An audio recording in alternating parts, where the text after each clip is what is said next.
Magandang umaga guys. Ngayon naman ako ay magluluto ng aming ulam sa pananghalian. Guys, magluluto ako ng ginataang hipon. So ayan guys. Naggigisa na ako dito ng sibuyas, bawang, luya at kamatis. Dahil gisayin natin yung ating mga lamas at saka yung ating hipon. So, ayan guys, halo-halo lang hanggang sa lumambot yung ating kamatis. Ngayon, ilagay na natin guys yung ating malalaking hipon. Wow, ang sarap nito guys. Ayan na, halo-haluin lang natin guys. Tapos maglagay tayo ng konting asin. So, mamaya tikman natin kung okay na yung lasa, hindi na tayo magdagdag ng asin.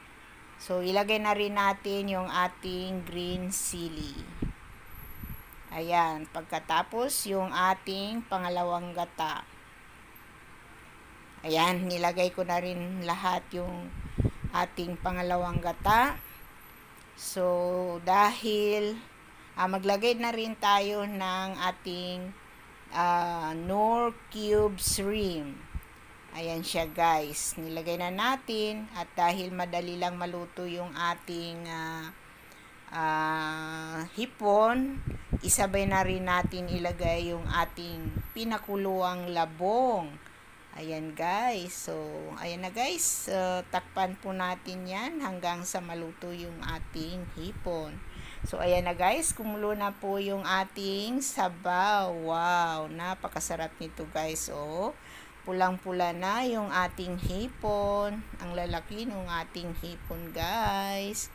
So, ngayon guys, ilagay na natin yung unang gata na ito yung lalong magpapasarap sa ating nilulutong ginataang hipon na may labong. So, ayan guys, halo-haluin lang natin guys. Halo-halo lang at syempre tikman natin. Ayan. Ayan, tumitikim na ang inyong lola. Wow, ang sarap!